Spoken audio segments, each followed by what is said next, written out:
আমরা অবশ্যই বিশ্বাস করছি যে বাংলাদেশ আজকে জিতে যাবে। আমরা সবাই অসম্ভব প্রত্যাশা নিয়ে আছি যে আজকের ম্যাচে জয়ী হবে।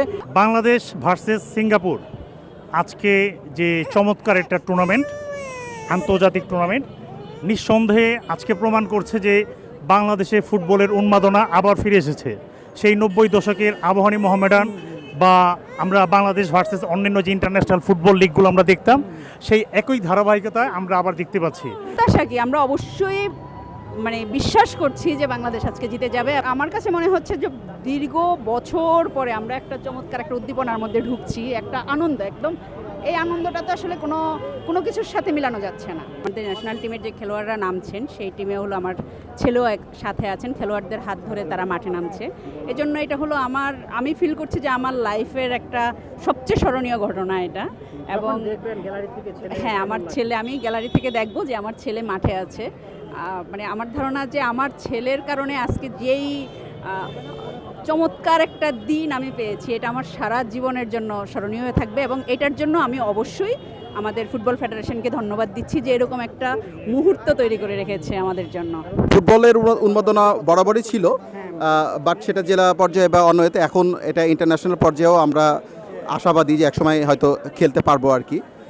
তো আমরা সব মিলে ভালো স্কোর করতে পারবো, ভালো রেজাল্ট করতে পারবো, আশাবাদী আর কি। দীর্ঘদিন পরে বাংলাদেশের ফুটবল একটা নতুন উন্মাদনায় পৌঁছেছে। বিশেষ করে বিগত ম্যাচে ইন্ডিয়ার সাথে ড্র হওয়ার পরে আজকের ম্যাচটা বাংলাদেশের জন্য খুবই গুরুত্বপূর্ণ এবং আজকের ম্যাচটা জয় আমরা সবাই অসম্ভব প্রত্যাশা নিয়ে আছি যে আজকের ম্যাচে জয়ী হবে।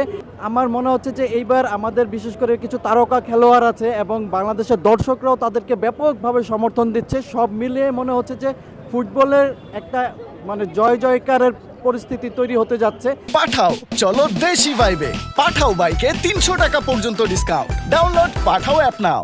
বাংলাদেশের যেই মানুষ আসলে ফুটবল প্রেমী মানুষ এবং বাংলাদেশের মানুষ ফুটবলকে ভালোবাসে এবং এই ফুটবল আসলে সব কিছুকে ছাপিয়ে যাবে, এটাই প্রত্যাশা করছি। আমরা যতটুকু জানলাম, আজকে আমাদের বঙ্গবন্ধু ন্যাশনাল স্টেডিয়ামের ধারণ ক্ষমতা, সিট ক্যাপাসিটি হচ্ছে 18,000, কিন্তু লক্ষাধিক লোকের এখানে সমাগম।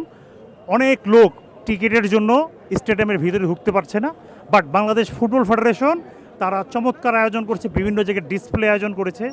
ডিসপ্লের মাধ্যমে এই লক্ষাধিক লোকের খেলার যে আয়োজন করে দিয়েছে, বাফুকে ধন্যবাদ জানাই। এবং এ ধরনের আরও অনেক অনেক টুর্নামেন্ট যদি আয়োজন হয়, আমার দৃঢ় বিশ্বাস যুব সমাজ, ছাত্র সমাজ মাদক থেকে অনেক দূরে থাকবে।